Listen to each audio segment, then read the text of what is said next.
facility. Hold on a second. Okay. All right, you're gonna start then. Ready? All right. What we got there? All right, this is our storage facility, and back here we have about 100,000 artifacts that are collected from several different sites across Kodiak Island. And let me move this first. You can hold that. And let me show you the Karluk site. And the mask carving that you saw, and what inspired me to inspire teaching using bark is from this collection.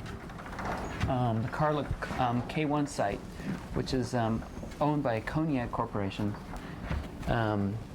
We have an amazing collection of over 35,000 artifacts, from bentwood bowls to spruce fruit baskets to maskettes. And this is where, out of that, I saw these pieces here when I first came here.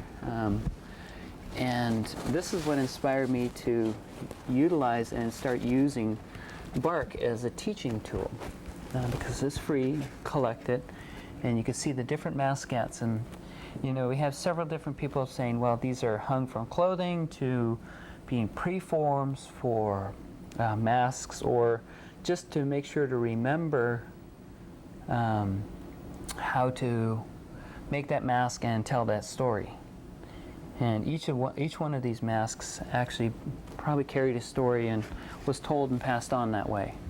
And that was, most of this stuff is out of bark, and that's, you know, I really enjoy working with this and working with the collection we have here.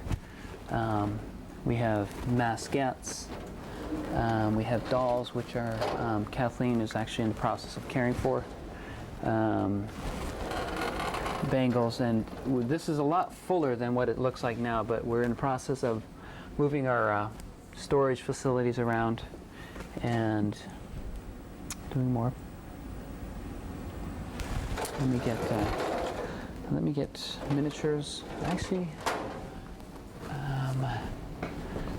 So darn it, Kathleen. yeah, no, she's doing her job. Well, actually, let me show you some bentwood bowls, but I need our favorites here. It tells that.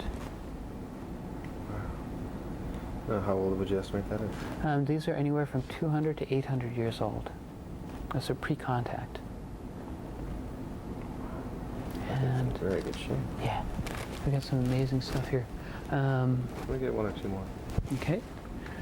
Let's see. This is a knife for a carving handle, and that I really like because of the double face. You can see the side, and you can see the typical form of a large nose, brow ridge, and the mouth.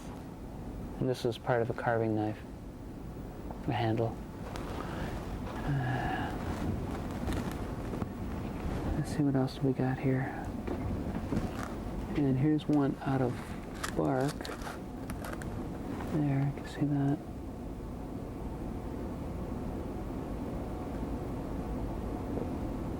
Amazing. I was talking with a scholar who has done work across Siberia, and he talks about this form as being part of a shaman's ritual, where you have the human form but with the huge ear. And so that's something that we're learning more about.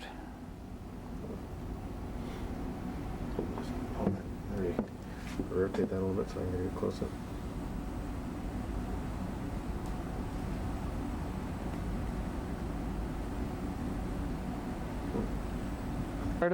Part of the carving classes that we're offering to each of the villages, we're traveling out there to teach carving, but we're going to be doing bentwood bowls in the second year for 2003 with this grant that we got from the Rockefeller Foundation. You know, so it's a wonderful thing that we're able to do this and then take this craft and promote these back out in the villages. And Jim Dillard has been working on and trying to figure out how to do this accurately by, you know, being able to bend it using a steam process. So you're not actually sure how it was done? No, we're not. And that's something we'll learn in the next year, just through experimentation and utilizing the collection we have here. I mean, I don't know, I feel very lucky to have this collection.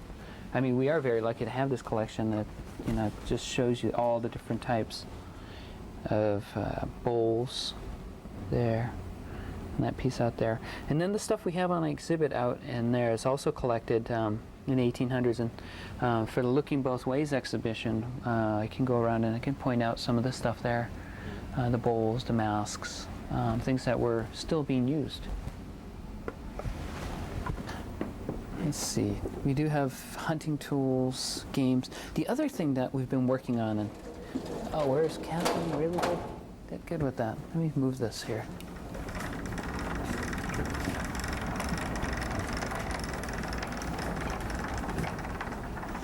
Here we are.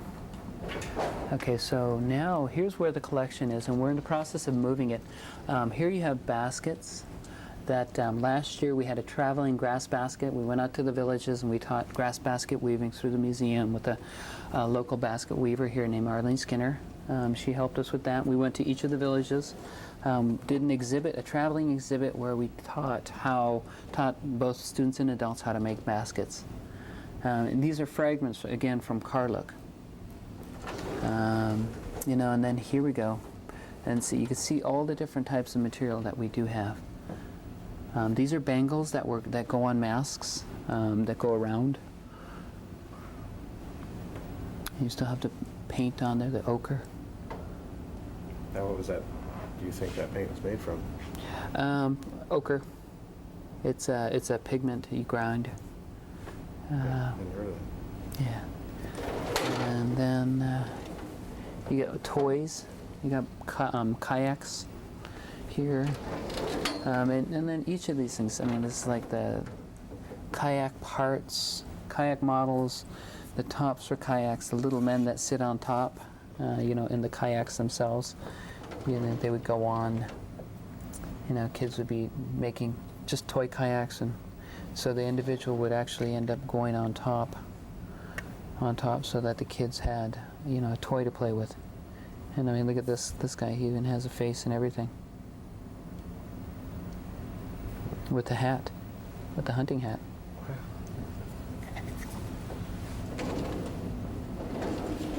And let's see, let me find the masks. That's what I really enjoy. Then we have more toys again. I mean, you can see a lot, they spend a lot of time with their kids. Here's the masks and the dolls. And so we're very lucky to have this collection. And so we can take this stuff and we can utilize it by promoting not only traditional crafts, but knowledge and our heritage through this collection we have here at the museum. And part of our mission is to put Alutiiq first to promote our heritage. And so we're doing outreach into each of the villages. And we had designed, if you look over here, exhibit cases that can actually fit into small airplanes and fly out to each of the villages. So we'll set up an exhibit in January, and we'll start flying out to each of the villages starting in February of 2002. And this year we've done mask carving. Next year we'll be doing bentwood bowls. Here's one of my favorite stories. The archaeologists were digging, and this is in 1985. You know, they're finding all these things. It's like, oh, what are these? What are these? So they came up with a name called clam decoys because they had no idea what they were for. And one of our elders had gone over to visit the site because they can actually help bring them over. And he saw these and he's like, look at that, kaganak, I haven't seen these in years. So one of the elders is able to identify these pieces and tell them exactly what they're used for. It's a disc game, it's a gambling game. And so he taught the kids and teachers how to play that game. And that was Larry Matfey. You know, and you know, everybody thinks that, you know, the information is lost. It's not lost. It's just making sure to ask the right questions. You can tell these guys were, you got weighted ones, weighted discs.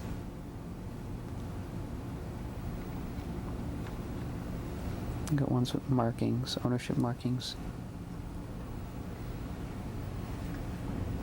And something else we're working on. We're trying to promote again, not only with the carving stuff, but games from this game called Alutiiq, which is a whale dart game.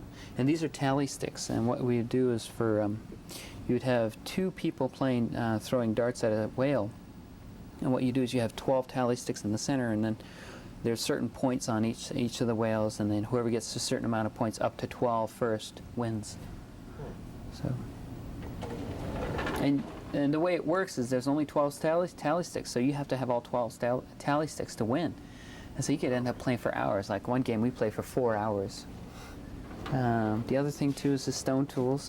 These are actually what we call talking rocks. And if you look at them really closely, I don't know if you can get that in there. They have etchings on them there. It's kind of not the right lighting, but you can see the story there. Kind of let me get focused.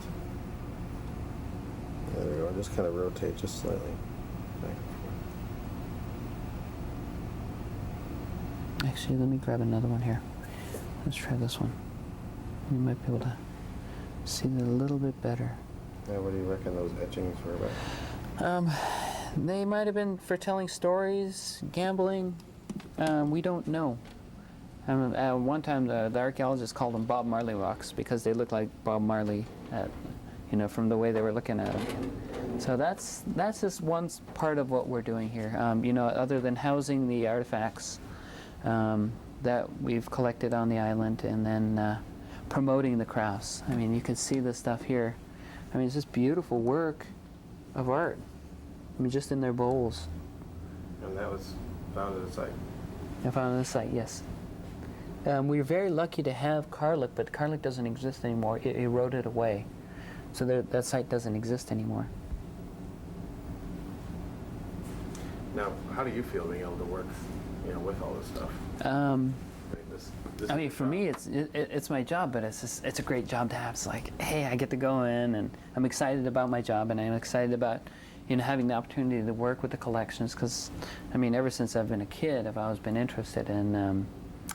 I'd say interested in history, but not necessarily because it's like education wasn't really promoted.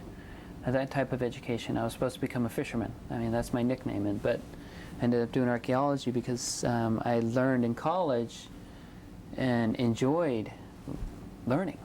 And so I went off to college for 15 years and got my doctorate and came back. And I feel honored to have this job. I feel very lucky to be able to even work here at the museum.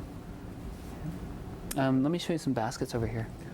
Baskets from our traveling exhibit that we had. I went out to each of the villages, and we exhibited these in the exhibit cases so that, as we were teaching basket weaving with Arlene Skinner, how to do the different types of weaves. Like I did this really quick just to show, the types of weaves you can do. Here's the grass, and then a grass mat. That's something that people don't really talk about. Is they did use mats in the past, but you don't find it too often, and this stuff doesn't survive in the archaeological record. We taught the students how to collect grass, how to process it, and then how to make baskets. And these are made by most of the people who have made baskets that we have here are from Old Harbor. For some reason, it was I don't know, I'd just say like a refuge of basket makers that still did things, but here we have this. And then here comes the real artistic work, and let me put on the glove. This is Arlene Skinner's work, and it's just beautiful work. She's taken basket weaving to an art form.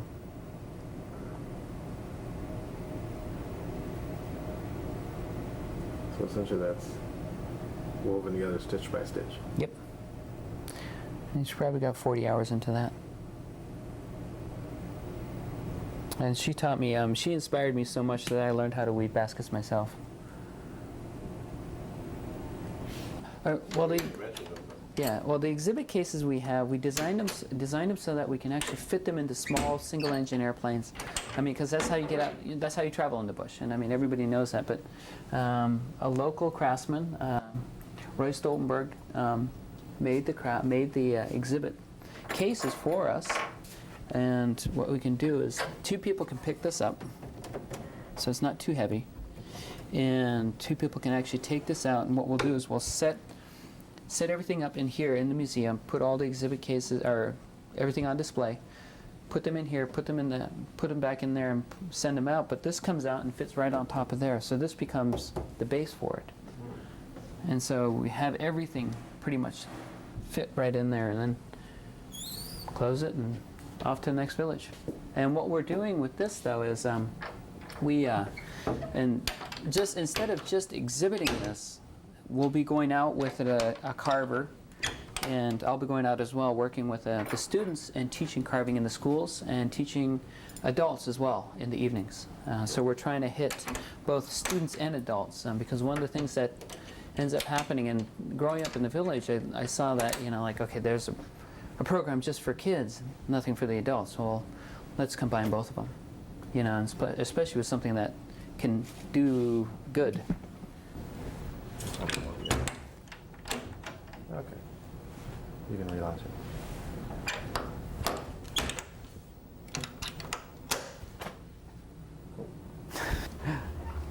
So, tell me what's going on in the museum. Okay, well here, You can walk and talk. Whatever. okay, well here we have an exhibit called Looking Both Ways, which is a collaborative work between the Smithsonian Institution and the Alutiiq Museum. And it was a 6-year project. Gordon Puller, Amy Steffian, and Aaron Kroll worked together with elders in '96. Well, actually they did an elders conference, and out of that they came up with the concept of Looking Both Ways, which is sharing what the Alutiiq Museum has and the William Fisher Collection at the Smithsonian Institution, and elder knowledge and what it means to them. And when you go through the Looking Both Ways, you'll see different quotes here. For example, Looking Both Ways, Heritage and Identity of Alutiiq People. You've got to look back and find out the past and then look forward, and that was a quote from my father. And then another one by Marta Dementev from the Alaska Peninsula is, I can only talk about what it means to me to be Alutiiq. And what it means to me is that I have a path that I'm to follow, and I've been following that Alutiiq path all my life. And so this exhibit took that elder knowledge and tried to combine it with promoting Alutiiq heritage, promoting a tradition, and using the museum so that this information, this knowledge becomes shared. And if you want to walk through here, we do have archaeological history, the Russian-American history, and if you come on through, we've got the refuge rock, and you come over here, you have, again, Russian-American history, and then over here you have seasonality, the hunting tools, the kayaks, the umiaks. And it's a beautiful exhibit that shares the Alutiiq heritage. And so this is on exhibit until April here in Kodiak, and then we'll be moving up to the Pratt Museum and then on to Anchorage. So I think it's a wonderful exhibit. And it tells you so much. I mean, and the wonderful thing about this is you're looking here, and one of the elders who I just cannot say enough good about is Larry Matfey, and he happened to be at this conference, and what he says is, in the attic of a house down in Old Harbor, I found a little box that was a little sea otter in there, baby sea otter, and the guy who told me, that's for our good luck.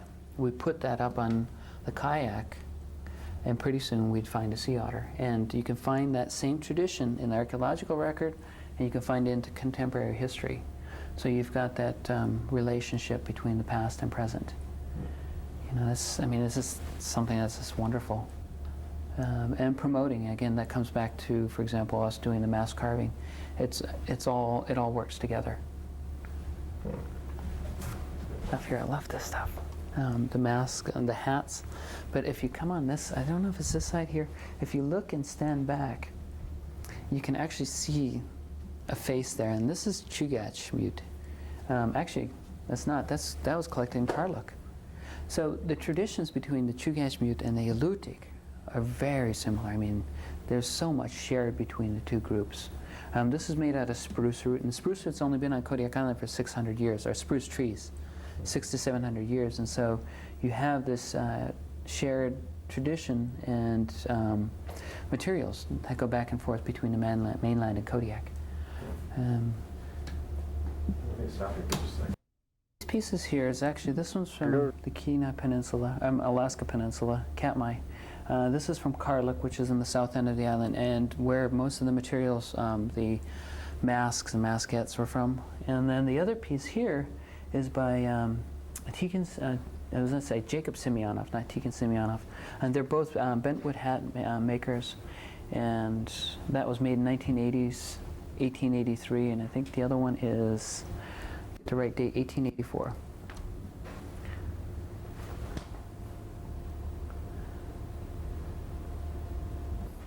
Part of the class we were teaching, again, it comes back to promoting the crafts. We have feast bowls, seal bowls, and bentwood bowls. Bentwood, basically bentwood, I can't think of the name right now. Baskets, and then over there you've got masks.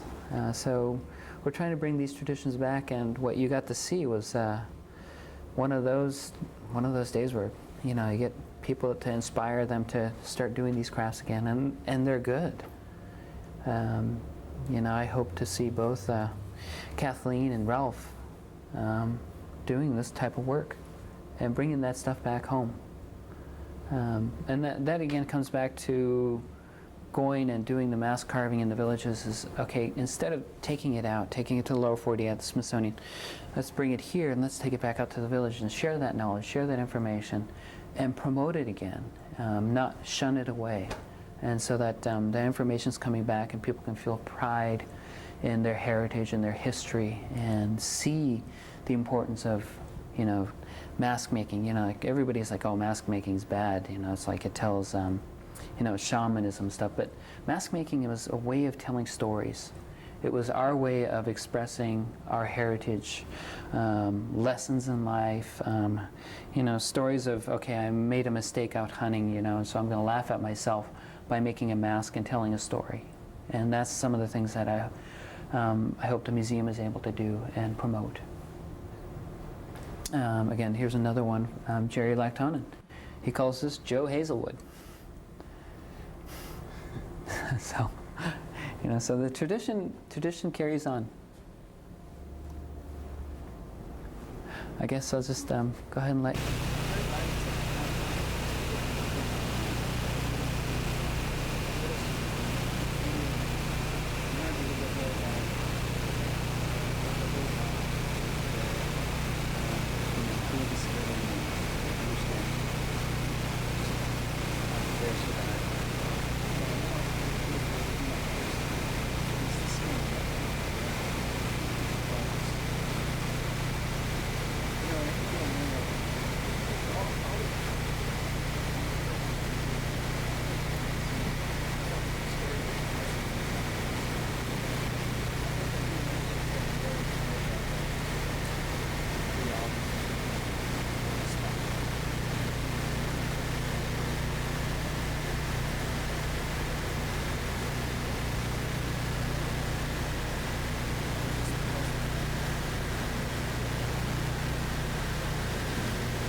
Yeah. Okay. Let me just double check that microphone. Just count to 10. 1, 2, 3, 4, 5. So, the town of Kodiak itself, how long? I mean, was there always kind of a settlement here? Kodiak has always been here. I mean, originally it was founded in 1794 when the Russians came.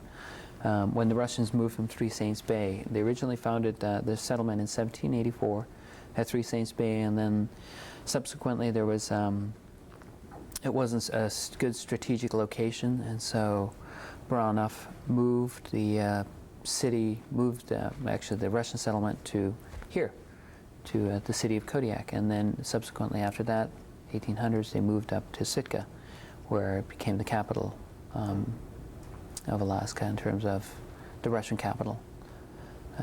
So Kodiak has started in 1794, and the Alutiiq name is Kiktak, so it means Kodiak, the island. And and there's a number of villages around the island. Mm-hmm. Yeah, talk a little bit about, you know, what first happened when the Russians got here. Well, actually, Dr. Lydia Black and I think I'll step back here. Dr. Lydia Black and Dr. Donald Clark are working on settlement patterns, and they realized that at one time there was over 50 villages, and then subsequently after each epidemic, or they had different problems, they would shrink them down, and eventually came down to 6 villages. And she's working on documentation on that. Now there's, starting from the south end, you have Alutiiq and Karluk, Larsen Bay and Old Harbor, Yuzinki, Port Lions, and then you have Danger Bay and Chiniak and Kodiak. Are things about how, way in prehistory, how the natives actually wound up here? Mm-hmm. Is that sketchy? What's Well, how did the people get here? I had some 6th graders, actually, or 5th graders ask me that today. Originally, they came here over 7,500 years ago. That's the oldest archaeological site we have on Kodiak Island. That's from Kodiak Island. And they came here by umiak and kayak, as far as we know. And they were living in tents, and eventually they moved over to what we call semi-subterranean house pits. In our language is chikhlok.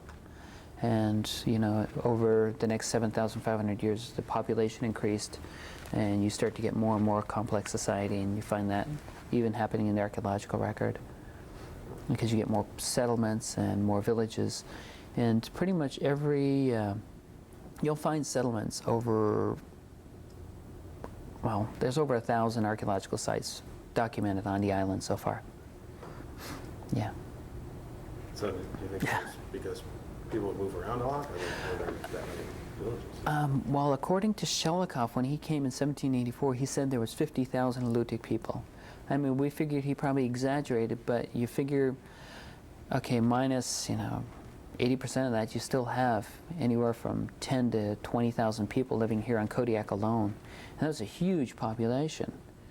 The population here on Kodiak Island today is between 10 and 15,000 people. So when Russians first came, that's how many people were here then. And so subsequently, within, I'd say, 80 years, there's only 1,900 Alutiiq people left. So 80% of the population was wiped out. Mostly disease? Yeah, disease. And disease and enslavement. I mean, the initial contact with Shelikoff and then Baranov. Yeah, because they used them to hunt for furs, and the people in Russia had no idea what was happening. And now talk about after the Russians kind of got left, Mm-hmm. and you get America taking ownership. Mm-hmm. What happens? Talk about that. Okay, so Russians came in 1784, and then America purchased Alaska in 1867, and from there we had more of a quiet period for about 60 to 70 years, and then Sheldon Jackson came in, and they wanted to implement English-only policies, and that's starting from the 1900s. So from 1910 on, the education was English only. At the time, the Russians had Alutiiq language and grammar and Russian language and grammar in the schools. So they were teaching 2 different languages. And then when the Americans came, they were like, no, we'll have none of that, English only. My parents and my uncles tell stories of how they were spanked for speaking our language, and now it's like 30 years later, they're turning it around and saying, oh, let's teach the language, when most of the people that did speak the language are gone. There's less than probably 100 speakers on the island of Alutiiq.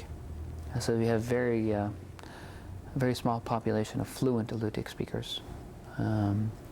So that's one of the impacts, and I mean, there's so many different things that happen that our people are just starting to learn. Like, we're become more aware of our history, like 7,500 years of history on the island. With the Looking Both Ways exhibit, we now have objects, and people can come in and look at the beautiful artwork, learn about our history, and learn from what the elders are saying about these pieces.